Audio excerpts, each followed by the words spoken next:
পরীক্ষায় বসেছিলেন 284 জন, পাশ করেছেন মাত্র 37। প্রকাশিত হলো এনআরএস এর ডোম নিয়োগের লিখিত পরীক্ষার ফল। প্রথম হয়েছেন হাসপাতালেরই অস্থায়ী ডোম। নম্বরের ভিত্তিতে মেধা তালিকা দাবি করছে হাসপাতাল কর্তৃপক্ষ।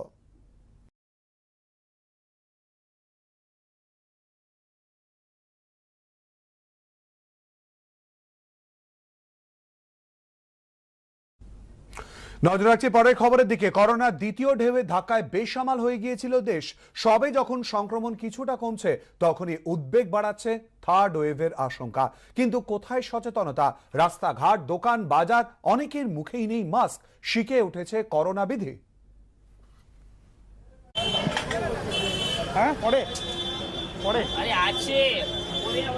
ট্রেনটা একটু দেখুন, খুব কাজে দেবে। ট্রেনটা এত কমেছে, মাস্ক ছাড়া লোকে চলছে। বাজার কি করব?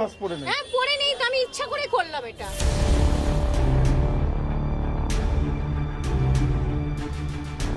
প্রধানমন্ত্রী দপ্তরে জমা দেওয়া national institute of disaster management report বলছে, অক্টোবরেই ভারতের শিখর ছুঁতে পারে করোনার তৃতীয় ঢেউ, অর্থাৎ পুজোর আগেই দুশ্চিন্তার কালো মেঘ।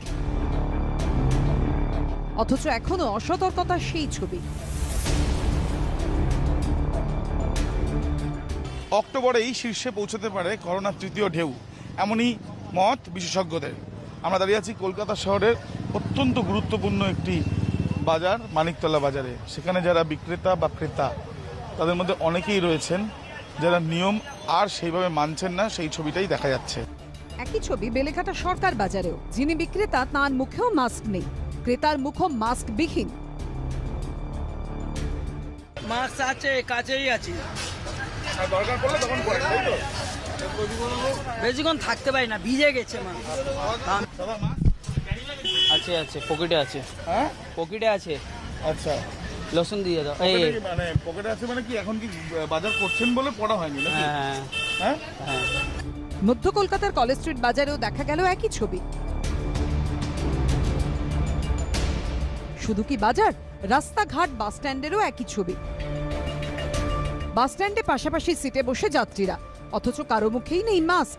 যারা বেড়াতে বেরিয়েছেন তাদের মধ্যেও সচেতনতার অভাব। ভিক্টোরিয়া মেমোরিয়ালের সামনে দেখা গেল মুখে মাস্ক নেই। মাস্কের দোকান থাকা সত্ত্বেও তারা স্টাইলিশ চশমা, সানগ্লাস কিনছেন, অথচ মাস্কে অনীহা। ছুটির দিন হোক কি এমনি দিন, কলকাতার বিভিন্ন দর্শনীয় স্থানগুলোতে মানুষের ভিড় দেখা যায়, কিন্তু সেখানেই মাস্ক ছাড়া প্রচুর মানুষকেও দেখা যায়। ভিক্টোরিয়া মেমোরিয়ালে নিরাপত্তা রক্ষীকেও দেখা গেল মাস্কবিহীন। মাস্ক পকেট আছে, জল দরকার নেই, জল আনতে গেছিলাম, মুখ দিয়ে আসলাম। থেকে বলে যাচ্ছি বারবার, সরকার থেকে বলা হচ্ছে বিভিন্ন জায়গা থেকে যে কোভিড প্রোটেকশন প্রোটোকল, যেটা একটা সেফ ডিস্টেন্স মেনটেন করা এবং মাস্কটা মাস্ক ঠিকভাবে পরা। ওয়েভ আসুক আর না থাকুক, ইনফেক্টেড হবেই, কিন্তু কোভিড নিয়ে আমাদের বাঁচতে হবে। টেস্ট করে, আইসোলেট করে, কন্ট্যাক্ট ট্রেসিং করে কোমর কষে লড়তে হবে, যাতে সেখান থেকে ইনফেকশনটা তার পারিপার্শ্বিকের মধ্যে ছড়াতে না পারে। অর্থাৎ লোকাল ডেটা এবং local action is very important. বিশেষজ্ঞরা বলছেন, ঘাড়ের ওপর নিঃশ্বাস ফেলছে করোনার থার্ড ওয়েভ। কিন্তু কোথায় সচেতনতা? কোভিড সতর্কবিধি এভাবে উপেক্ষা করলে তৃতীয় ঢেউ যে অবশ্যম্ভাবী, এ আর বলার অপেক্ষা রাখে না। আবির দত্ত, ঝিলম করঞ্জাই ও সন্দীপ সরকারের রিপোর্ট, এবিপি আনন্দ। সোম থেকে শনি সকাল 10টা থেকে বিকেল 4টে পর্যন্ত কলকাতা পুরসভার স্বাস্থ্যকেন্দ্রগুলিতে দেয়া হবে করোনার ভ্যাকসিনের ফার্স্ট ও সেকেন্ড ডোজ। যে আগে আসবেন তিনি আগে পাবেন, এই ভিত্তিতেই হবে ভ্যাকসিনেশন, জানিয়েছে পুরসভা। কোনো নির্দিষ্ট দিন বা দিনের কোনো নির্দিষ্ট সময় নয়। সোমবার থেকে শনিবার সকাল 10টা থেকে বিকেল 4টে পর্যন্ত কলকাতা পুরসভার স্বাস্থ্যকেন্দ্রগুলিতে করোনার ভ্যাকসিনের ফার্স্ট ও সেকেন্ড ডোজ দেওয়া হবে। কোভিশিল্ড ও কোভ্যাক্সিনের জন্য আলাদা কোনো দিন নয়, দুদিনই দুপ্রকার ভ্যাকসিন পাবেন গ্রাহকরা। যে আগে আসবেন তিনি আগে পাবেন। মঙ্গলবার কলকাতা পুরসভার তরফে একথা জানানো হয়েছে। সমস্ত কিছু পর্যালোচনা করে দেখলাম যে ফার্স্ট ডোজ সেকেন্ড ডোজ আলাদা করতে গিয়ে সেকেন্ড ডোজের সংখ্যা কম হওয়ার জন্য ফার্স্ট ডোজ পাচ্ছে না। সেই জন্য আমরা গতকালই সিদ্ধান্ত নিয়ে সকাল 10টা থেকে বিকেল 4টে ফার্স্ট ডোজ সেকেন্ড ডোজ একসাথেই আমরা করে দিয়েছি। এটাই চলবে এখন সোম থেকে শনি। এদিন কলকাতা পুরসভার 8 নম্বর ওয়ার্ড বাগবাজার এলাকার স্বাস্থ্যকেন্দ্রে নতুন নির্দেশিকার ভিত্তিতে ভ্যাকসিনেশন প্রক্রিয়া চলে। আমি 7টা থেকে লাইনে দাঁড়িয়ে আছি, সেকেন্ড ডোজ। আমার আগের লাইন দিয়ে গেছে, এখন আমি এসছি। আমরা ওরকম 6টা থেকে লাইন দিচ্ছি। এর আগে 13ই আগস্ট কলকাতা পুরসভা বিজ্ঞপ্তি জারি করে জানিয়েছিল পুর স্বাস্থ্য কেন্দ্রগুলিতে সোম, বুধ, শুক্র কোভিশিল্ড ও কোভ্যাক্সিনের দ্বিতীয় ডোজ ও মঙ্গল, বৃহস্পতি, শনি প্রথম ডোজ দেওয়া হবে। এরপর গত বৃহস্পতিবার ফের আরেক বিজ্ঞপ্তি জারি করা হয়। গ্রাহকরা অভিযোগ করেন পুরসভা বারবার বিজ্ঞপ্তি বদল করায় তারা বিভ্রান্ত হচ্ছেন। এই পরিস্থিতিতে নতুন বিজ্ঞপ্তি জারি করে ভ্যাকসিনেশনের নতুন নিয়ম ঘোষণা করল কলকাতা পুরসভা। অর্ণব মুখোপাধ্যায়ের রিপোর্ট, এবিপি আনন্দ, কলকাতা। পরীক্ষায় বসেছিলেন 284 জন, পাশ করেছেন মাত্র 37। প্রকাশিত হলো এনআরএস এর ডোম নিয়োগের লিখিত পরীক্ষার ফল। প্রথম হয়েছেন হাসপাতালেরই অস্থায়ী ডোম। নম্বরের ভিত্তিতে মেধা তালিকা দাবি করেছে হাসপাতাল কর্তৃপক্ষ। এনআরএস মেডিকেল কলেজ হাসপাতালে ডোমে চাকরি পেতে আবেদন করেছিলেন ইঞ্জিনিয়ারিং ডিগ্রিধারীও। গত জুলাইয়ে এই খবর সামনে আসতেই শোরগোল পড়ে যায় রাজ্য জুড়ে। কিন্তু সেই ডোমের চাকরির লিখিত পরীক্ষায় 50%-এর বেশি নম্বর পেয়েছেন মাত্র 13% চাকরি প্রার্থী। পরীক্ষার জন্য বিস্তর ঝাড়াই বাছাইয়ের পর ডাকা হয়েছিল লিখিত পরীক্ষায় 784 জনকে, কিন্তু কার্যক্ষেত্রে পরীক্ষার দিন দেখা গেল 500 জন চাকরি প্রার্থী যারা আবেদন করেছেন তারা হাজিরই হলেন না পরীক্ষা দিতে। শেষমেশ 284 জন পরীক্ষায় বসলেন এই ডোম নিয়োগের যে লিখিত পরীক্ষা তাতে, এবং সেই 284 জনের মধ্যে 50% বা তার বেশি পেয়ে যারা মৌখিক পরীক্ষার জন্য ডাক পেয়েছেন সেই চাকরি প্রার্থীর সংখ্যা 37 জন। এনআরএস সূত্রে খবর, ডোমে চাকরির লিখিত পরীক্ষায় মূলত ময়নাতদন্ত সংক্রান্ত প্রশ্ন রাখা হয়েছিল, যার মধ্যে কয়েকটি ছিল এইরকম: ময়নাতদন্তে কোন কোন অঙ্গ পরীক্ষা করা হয়, ছবি দেখে লিখতে হয়েছে কোনটা কোন অঙ্গ, কোন অঙ্গের কি কাজ, ভিসেরাতে কি কি নমুনা সংগ্রহ করতে হয়। 1 নম্বর করে এরকম 35টি প্রশ্ন করা হয়েছিল। আর 284 জন পরীক্ষার্থীর মধ্যে ন্যূনতম 17 নম্বরের প্রশ্নের উত্তর দিতে পেরেছেন মাত্র 37 জন, যাদের 31শে আগস্ট প্র্যাকটিক্যাল পরীক্ষার জন্য ডাকা হয়েছে। বাছাই করা 37 জনের মধ্যে 1 নম্বরে যার নাম রয়েছে সেই রাজ মল্লিক ইতিমধ্যেই এনআরএস মেডিকেল কলেজে অস্থায়ী ডোম পদে চাকরি করেন। 35-এর মধ্যে 34 নম্বর পেয়েছেন তিনি। মেধা তালিকায় প্রথম 5 জনই ডোম সম্প্রদায়ের। এখানে প্রশ্ন উঠছে, তাহলে কি কোনোভাবে অভিজ্ঞতাকেই বেশি অগ্রাধিকার দেওয়া হয়েছে? যদিও হাসপাতাল কর্তৃপক্ষ দাবি করছে যোগ্যতা দেখে নয়, নম্বরের বিচারেই মেধা তালিকা তৈরি হয়েছে। সন্দীপ সরকার, এবিপি আনন্দ, কলকাতা। কয়েকজন শিল্পপতিকে দেশের সম্পদ বেচে দিচ্ছেন প্রধানমন্ত্রী। ন্যাশনাল মনিটাইজেশন পাইপলাইন প্রকল্প নিয়ে মোদী সরকারকে এভাবেই বিধলেন রাহুল গান্ধী। মালিকানা সরকারের হাতেই থাকবে, পাল্টা দাবি করেছে গেরুয়া শিবির। Power, telecoms, warehousing, mining, airports, ports, ये सब मोनोपोली बनाने के लिए किया जा रहा है। आप जानते हो पोर्ट्स किसके हाथ में है, एयरपोर्ट किसको मिल रहे हैं।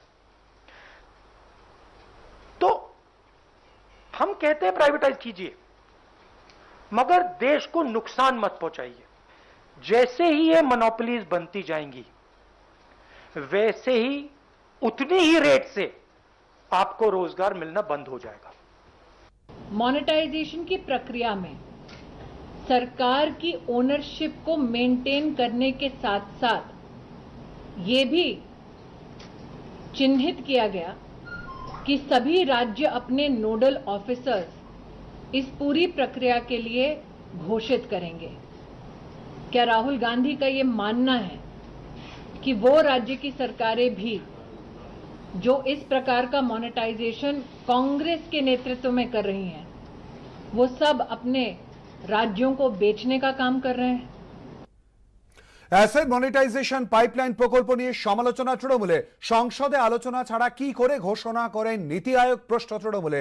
এটা লিজ বিলগ্নীকরণ নয়, অযথা রাজনীতি তৃণমূলে, পাল্টা BJP. Let there not be any confusion, oh, this government is selling away. No, these are assets, brownfield, which will be still with the ownership of the government. এখানে সমস্ত সরকারি সম্পত্তি বেসরকারি হাতে চলে যাবে ক্রমশ। এটাকে প্রথম ধাপ বলা যেতে পারে বেসরকারিকরণের। মালিক থাকবে কেন্দ্রীয় সরকার, কিন্তু পরিচালনা করবে বেসরকারি সংস্থা। কার্যত এই পদ্ধতি অবলম্বন করে সোমবার ন্যাশনাল মনিটাইজেশন পাইপলাইন বা এনএমপির ঘোষণা করেন কেন্দ্রীয় অর্থমন্ত্রী নির্মলা সীতারামন। জানিয়ে তোলপাড় জাতীয় রাজনীতি। কেন্দ্রের ঘোষণা অনুযায়ী এনএমপির আওতায় পড়ছে রেল, জাতীয় সড়ক, বিদ্যুৎ উৎপাদন, টেলিকম সহ একাধিক ক্ষেত্র সরকারি সম্পদকে বেসরকারিভাবে ব্যবহারের এই রাস্তা খুলে দিয়ে 4 বছরে প্রায় 6 লক্ষ কোটি টাকা আয়ের লক্ষ্যমাত্রা ধার্য করেছে মোদী সরকার। This entire pipeline, national monetization pipeline, is talking about brownfield assets, which is either languishing or which is remaining not fully monetized or which is remaining underutilized. So by bringing in the private participation into this, you're going to be able to monetize it better. The ownership remains of those assets with the government, and there will be a mandatory hand back. They'll have to give back after a certain time. Modi সরকারের এই যুক্তি মানতে রাজি নয় বিরোধীরা। Press বিজ্ঞপ্তি জারি করে মোদী সরকারের এই নীতির বিরুদ্ধে সরব হয়েছে তৃণমূল। এই আর্থিক সংস্কার নীতি যেটা ঘোষণা করেছেন গতকাল অর্থমন্ত্রী, এতে জনগণের কোনো সায় নেই, কারণ নির্বাচন ইস্তাহারে এর কোনো উল্লেখ ছিল না, সংসদে আলোচনা হয়নি, অর্থমন্ত্রকের সংসদীয় পরামর্শদাতা কমিটিতে আলোচনা হয়নি, নীতি আয়োগ কোনো সাংবিধানিক সংস্থা নয়, এটি একটি সরকারি আদেশে তৈরি সংস্থা। 140 কোটি মানুষের দেশ, তা সেখানে সমস্ত সরকারি সম্পত্তি বেসরকারি হাতে চলে যাবে ক্রমশ। এটাকে প্রথম ধাপ বলা যেতে পারে বেসরকারিকরণের। 2024-এর মে মাসের মধ্যে সরকারের আয়ু শেষ হয়ে যাবে, তারপর জনগণ ঠিক করবেন কোন সরকার আসবে বা না আসবে। বিরোধীদের জবাব বিজেপির, এটা লিজ দেওয়া হচ্ছে, লিজ আর বিক্রি এক জিনিস নয়, এটা তৃণমূল কংগ্রেস বুঝতে ভুল করছে। পার্লামেন্টে যখন প্রশ্নগুলো তোলার বিষয় থাকে তখন তারা পেগাসাসের মতো একটা নন ইস্যুকে সামনে রেখে পার্লামেন্টকে ভণ্ডুল করবার রাজনীতি করেন। সুখেন্দুবাবু যে কথা বলছেন, তিনি যা বলছেন ওটা হৃদয় থেকে নয়, মস্তিষ্ক থেকে বলছেন।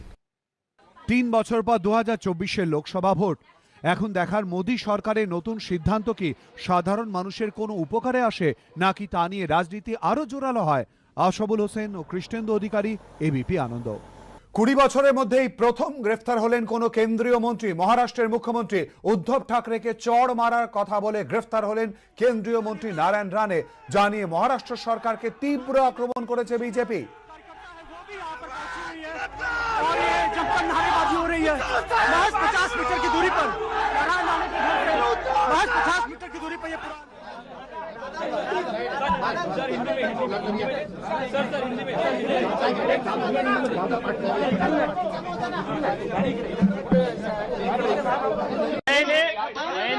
मैंने एसपी साहब को पूछा, आपके ऊपर किसका दबाव है?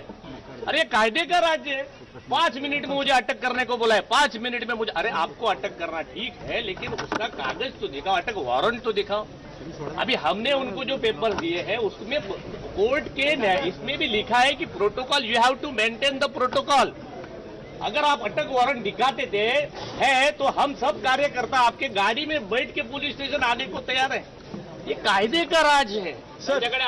सत्ता का दुरुपयोग को क्या डेफिनेशन क्या है? अगर कोई एक व्यक्ति जो कैबिनेट में है मोदी जी के, वो महाराष्ट्र के मुख्यमंत्री को धमकी देता है मारने की, तो उसके ऊपर एक्शन नहीं होगा? होगा। कोई भी हो, मंत्री हो या और कोई हो, ये तो कानूनन कार्रवाई हम किया है, न्यायालय ने किया है, पुलिस ने किया है।